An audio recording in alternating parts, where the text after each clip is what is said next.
Meu professor disse que idade é apenas um número quando o confrontei sobre namorar minha colega de classe. 3 semanas depois, descobri que ele estava fazendo isso há 20 anos. Eu tinha 19 anos quando notei pela primeira vez algo errado entre o professor Silva e Ana da minha turma avançada de literatura. Ela sempre ficava depois da aula para ajuda extra, sempre conseguia extensões para tarefas que o resto de nós tinha que entregar no prazo. Imaginei que ela estava apenas com dificuldades no material, já que havia se transferido no meio do semestre de outro estado. Mas então, comecei a notar como ele a olhava durante as discussões em sala, como sua voz ficava mais suave quando a chamava, como encontrava desculpas para passar pela mesa dela e esbarrar em seu ombro.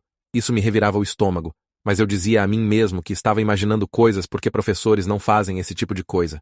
A primeira bandeira vermelha real veio durante nossa unidade sobre Romeu e Julieta, quando o professor Silva passou uma aula inteira defendendo o relacionamento deles contra o que chamou de preconceitos modernos sobre diferenças de idade. Ele continuava enfatizando como Julieta era madura para sua idade e como o amor verdadeiro transcende expectativas sociais sobre parcerias apropriadas. A maioria da turma parecia desconfortável, mas ninguém disse nada, porque ele era o professor e nós éramos apenas estudantes. Ana sentou na primeira fileira fazendo anotações, como se fosse a palestra mais importante que já ouvira, concordando com cada palavra. Depois da aula, ouvi ele pedir para ela ficar para discutir sua redação, e eu demorei no corredor fingindo organizar minha mochila. Através da porta aberta, pude ouvir a conversa ficando mais quieta e pessoal. Ele estava perguntando sobre sua situação de moradia, se ela se sentia apoiada em casa, se tinha alguém com quem pudesse realmente conversar sobre coisas importantes. Ela disse que seus pais trabalhavam muitas horas e não entendiam realmente seus interesses em literatura e escrita. Ele disse que reconhecia seu potencial e queria ajudá-la a desenvolvê-lo adequadamente, que ela era diferente de outros estudantes da sua idade, mais madura intelectualmente. A forma como ele disse isso me arrepiou, mas eu não sabia o que fazer com esse sentimento. Quando finalmente saíram, Ana parecia corada e animada, enquanto o professor Silva tinha essa expressão satisfeita que me lembrou de um gato que havia pego um rato. Nas próximas semanas, o relacionamento deles se tornou impossível de ignorar. Ana começou a se vestir diferente, usando maquiagem na escola e escolhendo roupas que pareciam mais apropriadas para alguém indo trabalhar do que sentando numa sala de aula do ensino médio. Ela chegava cedo e ficava até tarde, sempre encontrando razões para estar na sala do professor Silva, mesmo quando não tinha aula com ele naquele período. Durante o almoço, sentava sozinha lendo livros que ele recomendara, romances complexos que nenhum de nós conhecia, sublinhando trechos e escrevendo notas nas margens. Quando outros estudantes tentavam conversar com ela sobre coisas normais como planos de fim de semana ou provas próximas, ela ficava com esse olhar distante, como se fôssemos todos crianças, e ela tivesse superado nossas preocupações. O ponto de ruptura veio quando os vi juntos numa cafeteria no centro numa tarde de sábado. Eu estava lá com minha mãe comprando materiais para um projeto escolar, quando os avistei num canto, sentados muito próximos e conversando em tons baixos. O professor Silva estava se inclinando sobre a mesa, sua mão cobrindo a dela, falando intensamente, enquanto ela o encarava com essa expressão sonhadora. Eles pareciam exatamente um casal num encontro, não um professor ajudando uma estudante com dificuldades. Quando se levantaram para sair, ele pôs a mão nas costas dela para guiá-la em direção à porta, um gesto tão íntimo e possessivo que me senti enjoado assistindo. Me escondi atrás de uma prateleira para que não me vissem, meu coração disparando enquanto passavam por mim.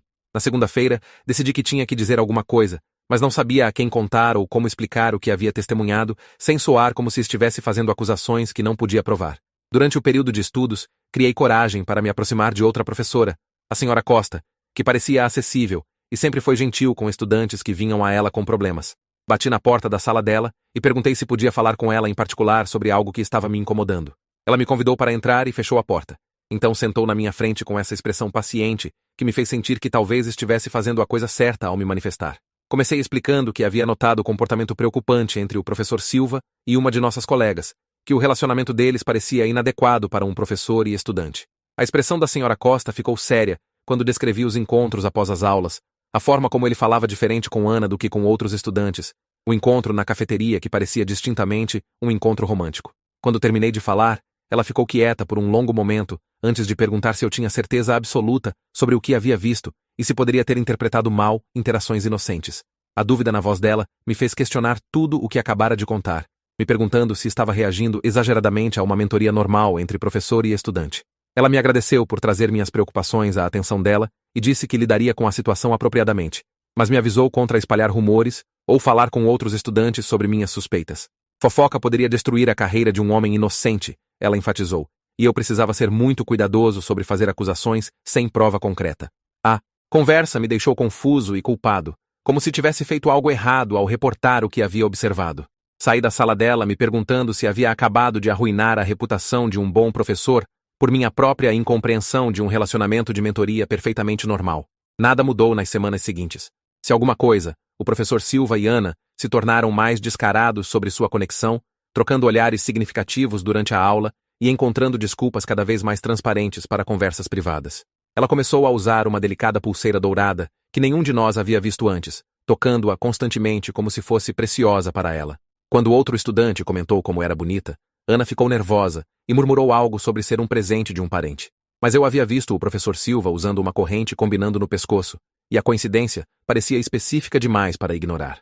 A situação escalou quando Ana parou de almoçar no refeitório completamente, desaparecendo durante esse período e reaparecendo para as aulas da tarde, com esse brilho que sugeria que havia estado em algum lugar muito mais interessante que a biblioteca. Um dia, decidi segui-la, mantendo distância enquanto ela caminhava pelos corredores e saía por uma porta lateral que levava ao estacionamento dos funcionários. De trás de um pilar de concreto, havia entrar no carro do professor Silva, onde ele estava esperando com o motor ligado. Eles saíram do campus juntos, retornando separadamente pouco antes do 5º período, com histórias elaboradas sobre onde haviam estado, se alguém se incomodasse em perguntar. Eu me sentia como se fosse a única pessoa que conseguia ver o que estava acontecendo, preso numa versão horrível da roupa nova do imperador, onde todos os outros fingiam não notar a verdade óbvia na nossa frente. Os outros estudantes da nossa turma, ou genuinamente, não viam nada errado, ou estavam intimidados demais para falar sobre o comportamento de um professor. Até as amigas da Ana pareciam aceitar sua explicação de que o professor Silva estava ajudando com preparação para a faculdade e pedidos de bolsa, exigindo tempo extra e atenção individual para garantir seu sucesso. Elas invejavam o tratamento especial, em vez de reconhecer como o comportamento de manipulação que claramente era. No semestre de primavera, Ana havia se tornado quase completamente isolada de seu grupo de pares, passando todo o seu tempo livre ou com o professor Silva ou sozinha com os livros e tarefas que ele lhe dava. Ela havia desenvolvido esse vocabulário sofisticado e modo de falar que a diferenciava de outros estudantes, usando referências literárias e conceitos filosóficos em conversas casuais, como se estivesse tentando provar sua maturidade intelectual. Quando colegas a convidavam para festas ou noites de cinema, ela recusava com esse sorriso de pena, explicando que estava focada em atividades mais significativas que atividades típicas de adolescentes. Uma tarde, finalmente criei coragem para confrontá-lo diretamente sobre o que havia observado. Fiquei depois da aula quando os outros estudantes haviam saído e me aproximei de sua mesa onde ele estava corrigindo provas com sua intensidade focada habitual. Minha voz tremeu quando disse que sabia sobre seu relacionamento com Ana e que precisava parar imediatamente. Ele levantou o olhar de seu trabalho com essa expressão calma, quase divertida, largando sua caneta vermelha e juntando as mãos na mesa entre nós. Sua resposta me gelou até os ossos com sua confiança casual e completa falta de vergonha ou negação. Idade é apenas um número quando você encontra conexão intelectual e emocional real, ele disse, falando comigo como se eu fosse uma criança que não entenderia complexidades adultas. Ana é muito mais madura do que sua idade cronológica sugere, e ela aprecia ter alguém em sua vida que pode desafiar sua mente e ajudá-la a crescer como pessoa. As regras arbitrárias da sociedade sobre relacionamentos apropriados frequentemente impedem conexões significativas entre pessoas que genuinamente se importam uma com a outra. Ele explicou isso como se estivesse me ensinando uma lição valiosa sobre o mundo, sua voz assumindo o mesmo tom professoral que usava durante discussões de literatura, quando queria ter certeza de que entendíamos temas importantes. Disse a ele que o que estava fazendo era ilegal e prejudicial, que Ana ainda era menor de idade, e ele estava numa posição de autoridade sobre ela. Sua expressão endureceu e ele se levantou de sua mesa, se aproximando até estar me dominando de uma forma que pareceu deliberadamente intimidante. Ele me lembrou que eu estava fazendo acusações sérias contra um professor respeitado, baseado em nada mais que ciúme e mal-entendido. Talvez eu estivesse chateado por não estar recebendo o mesmo nível de atenção individual, ele sugeriu. Ou talvez estivesse confuso sobre a natureza de relacionamentos de mentoria, porque nunca havia experimentado um eu mesmo. A conversa terminou com ele me avisando para ser muito cuidadoso sobre espalhar rumores maliciosos que poderiam destruir sua reputação e carreira. Acusações falsas tinham consequências, ele enfatizou. E eu precisava pensar seriamente se queria ser responsável por arruinar a vida de um homem inocente por causa de minhas próprias concepções erradas. Ele se sentou de volta e retornou à correção como se nossa conversa nunca tivesse acontecido, me dispensando com o tipo de indiferença fria que deixou claro que não estava preocupado com minhas ameaças ou meu conhecimento de seu comportamento. Naquela noite, tomei uma decisão que mudaria tudo. Em vez de tentar convencer outros adultos que pareciam determinados a proteger o professor Silva, comecei a documentar evidências de seu relacionamento inadequado with Ana.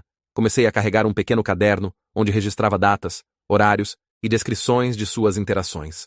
Anotei quando ela perdeu o período do almoço e retornou com ele, quando tiveram encontros privados após a aula, quando ele mostrou favoritismo nas notas ou participação em classe. Fotografei seu carro no estacionamento durante períodos de almoço quando Ana estava ausente, criando uma linha do tempo de seus encontros fora do campus. 3 semanas depois do início de minha vigilância, descobri algo que fez meu sangue gelar. Enquanto pesquisava o professor Silva online para ver se havia registros públicos sobre sua história de ensino, encontrei um artigo de jornal de uma cidade pequena, datado de 7 anos atrás. A manchete dizia: professor local renuncia em meio a alegações de relacionamento com estudante. O artigo era breve, mas mencionou que um professor de literatura do ensino médio chamado David Silva havia deixado sua posição após uma investigação interna sobre conduta inadequada com uma estudante. Nenhuma acusação foi apresentada, e o artigo notou que tanto o professor quanto o distrito escolar se recusaram a comentar sobre as especificidades das alegações. Passei horas procurando mais informações, usando diferentes termos de busca e cavando através de sites de arquivo de notícias e postagens de redes sociais. O que encontrei pintou um quadro perturbador de um homem que havia estado se movendo de escola em escola, deixando para trás um rastro de relacionamentos inadequados com estudantes. Em uma cidade, pais preocupados haviam começado uma petição exigindo sua remoção após rumores circularem sobre seu comportamento com múltiplas estudantes. Em outra, um fórum local tinha posts de ex-alunos avisando estudantes mais jovens para evitar ficar sozinhos com ele. O padrão era consistente, datando quase 2 décadas. A descoberta mais arrepiante veio quando encontrei uma foto de anuário de sua primeira posição de ensino em 1999. Ele parecia exatamente o mesmo que agora, o que significava que havia estado aperfeiçoando seu comportamento predatório por mais de 20 anos. A inscrição sob sua foto dizia: futuro patrocinador do clube de autores. E me perguntei quantas jovens escritoras ele havia manipulado ao longo dos anos com promessas de mentoria e orientação literária. Quantas Anas havia antes dela, jovens mulheres cujos sonhos e aspirações ele explorou para ganhar sua confiança e submissão. Armado com essas informações, decidi entrar em contato com algumas de suas ex-estudantes diretamente. Através de redes sociais, consegui contatar 3 mulheres que haviam frequentado escolas onde o professor Silva havia ensinado anteriormente. 2 delas responderam às minhas mensagens, e o que me contaram confirmou meus piores medos sobre seu padrão sistemático de abuso. A primeira mulher, agora na casa dos 30, descreveu ser manipulada por ele quando tinha 16 anos. Ele a havia convencido de que o relacionamento deles era especial e secreto, a cobrindo com atenção e presentes, enquanto gradualmente a isolava de amigos e família que poderiam interferir. A segunda mulher tinha uma história similar, embora sua experiência tivesse ocorrido numa escola diferente 5 anos depois. Ela me disse que o professor Silva havia usado exatamente as mesmas táticas com ela que eu estava testemunhando com Ana, até os encontros na cafeteria e os livros sofisticados que recomendava para fazê-la sentir madura além de seus anos. Ambas as mulheres expressaram arrependimento por nunca terem reportado seu comportamento, temendo que não acreditassem nelas ou que de alguma forma tivessem trazido isso sobre si mesmas ao aceitar sua atenção e presentes. O que mais me impressionou sobre suas histórias foi como calculada e deliberada sua abordagem havia sido. Esses não eram lapsos momentâneos de julgamento ou casos de atração inadequada que haviam espiraldo fora de controle. Este era um predador metódico que havia refinado suas técnicas ao longo de décadas, aprendendo de cada experiência como melhor manipular jovens mulheres vulneráveis em relacionamentos que eram jovens demais para entender ou consentir significativamente. Ele mirava estudantes que eram isoladas, academicamente talentosas, mas socialmente inseguras, frequentemente de situações familiares problemáticas, onde desejavam atenção e validação de adultos. Na manhã seguinte, fui para a escola com impressões de cada artigo que havia encontrado, capturas de tela de minhas conversas com suas ex-vítimas e documentação detalhada de seu comportamento atual com Ana. Em vez de abordar outro professor ou administrador que poderia descartar minhas preocupações novamente, caminhei direto para o escritório principal e pedi para falar com o diretor imediatamente. Quando sua secretária disse que ele estava numa reunião, disse a ela que era uma emergência envolvendo segurança estudantil e que esperaria o tempo que fosse necessário para falar com ele pessoalmente. O diretor Santos finalmente concordou em me ver após me manter esperando por 40 minutos, claramente irritado por ser interrompido pelo que assumiu ser uma reclamação menor de estudante. Sua atitude mudou dramaticamente quando coloquei minha pesquisa em sua mesa e comecei a explicar o que havia descoberto sobre a história do professor Silva. Enquanto lia os artigos e olhava as evidências que havia compilado, seu rosto empalideceu e suas mãos começaram a tremer ligeiramente. Ele me pediu para sentar e ligou para sua secretária para cancelar seus compromissos restantes da manhã. Pelas próximas 2 horas, passamos por cada pedaço de evidência que havia reunido com o diretor Santos, tomando notas detalhadas e fazendo perguntas específicas sobre datas, horários e locais dos incidentes que havia documentado. Ele pareceu particularmente perturbado pelo padrão do comportamento do professor Silva, através de múltiplas escolas, e o fato de que distritos escolares aparentemente haviam permitido que ele renunciasse silenciosamente em vez de enfrentar consequências por suas ações. Quando terminei de apresentar meu caso, ele me agradeceu por minha coragem em me manifestar e me assegurou que ação imediata seria tomada para proteger Ana e investigar as alegações completamente. O primeiro passo foi remover o professor Silva da sala de aula enquanto a investigação prosseguiu. O diretor Santos ligou para o escritório do distrito para reportar a situação e solicitar uma reunião de emergência com o superintendente e conselho legal. Dentro de 2 horas, o professor Silva foi chamado ao escritório principal e informado que estava sendo colocado em licença administrativa pendente investigação de alegações sérias sobre conduta inadequada com estudantes.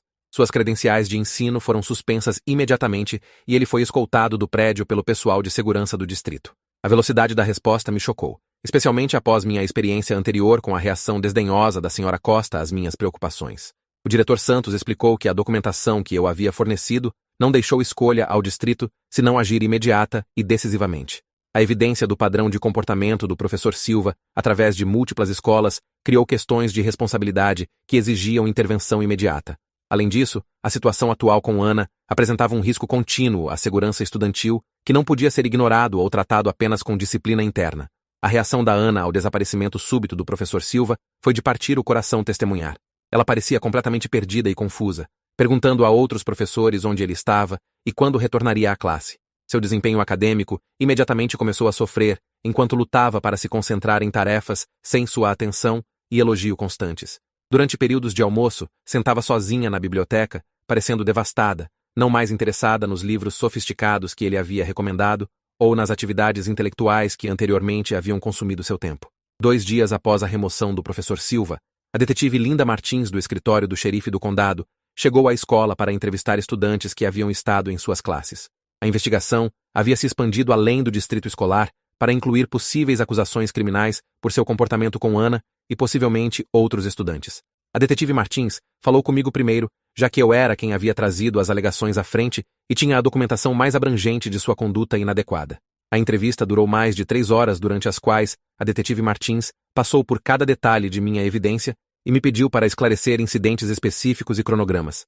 Ela estava particularmente interessada nos encontros fora do campus que havia documentado e os presentes que observei ele dar a Ana. Ela explicou que estes poderiam constituir evidência de comportamento de manipulação e potencialmente conduta sexual criminosa, dependendo de que outras evidências a investigação descobrisse.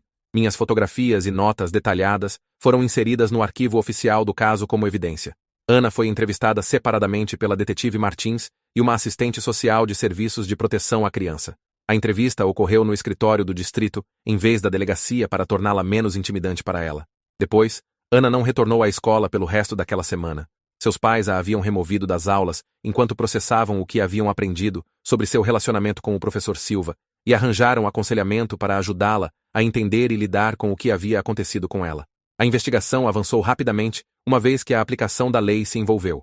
A detetive Martins obteve mandados de busca para os dispositivos pessoais do professor Silva, computador emitido pela escola e sala de aula, descobrindo um tesouro de evidências que pintou um quadro perturbador de seu comportamento predatório. Seu telefone continha centenas de mensagens de texto com Ana, que se tornaram cada vez mais inadequadas ao longo do tempo, começando com discussões acadêmicas e gradualmente escalando para conteúdo romântico e sexual. Ele havia estado sistematicamente manipulando ela por meses, usando táticas de manipulação clássicas para normalizar a progressão de seu relacionamento. Ainda mais perturbadores eram os arquivos que a detetive Martins encontrou em seu computador pessoal. Ele tinha notas detalhadas sobre múltiplos estudantes através de várias escolas, rastreando suas informações pessoais, situações familiares, desempenho acadêmico e vulnerabilidades psicológicas. Os arquivos se liam como notas de caça com observações sobre quais estudantes poderiam ser suscetíveis à sua manipulação e estratégias detalhadas para abordá-los. Alguns arquivos continham fotografias de estudantes tiradas sem seu conhecimento, junto com detalhes pessoais sobre seus horários e hábitos. A evidência do computador revelou que Ana era apenas a mais recente numa longa linha de vítimas, abrangendo toda a carreira do professor Silva. A detetive Martins encontrou correspondência com ex-estudantes de múltiplas escolas, algumas datando mais de 15 anos. Muitos desses relacionamentos haviam seguido o mesmo padrão que observei com Ana, começando com mentoria acadêmica e evoluindo para relacionamentos pessoais inadequados. A evidência sugeria que ele havia estado sexualmente envolvido com pelo menos uma dúzia de estudantes menores de idade ao longo de sua carreira. Armada com essa evidência, a detetive Martins contatou agências de aplicação da lei nas outras jurisdições onde o professor Silva havia ensinado. Dentro de dias, uma investigação multiestadual estava em andamento enquanto departamentos de polícia comparavam notas e entravam em contato com suas ex-estudantes que agora eram adultas. A história começou a fazer notícias nacionais conforme o escopo de seu comportamento predatório se tornou claro, e mais vítimas se manifestaram para compartilhar suas experiências. A atenção da mídia trouxe vítimas adicionais das sombras, mulheres que haviam sido estudantes do professor Silva anos ou até décadas antes. Elas descreveram experiências virtualmente idênticas ao que eu havia testemunhado com Ana, confirmando que seus métodos haviam permanecido notavelmente consistentes ao longo de sua carreira. Estações de notícias locais entrevistaram algumas dessas mulheres, seus rostos obscurecidos e vozes disfarçadas para proteger sua privacidade. Mas suas histórias eram de partir o coração similares em seus detalhes de manipulação e abuso de confiança. Like o vídeo, se você quer que eu continue fazendo esse tipo de conteúdo, e me siga para mais histórias como essa.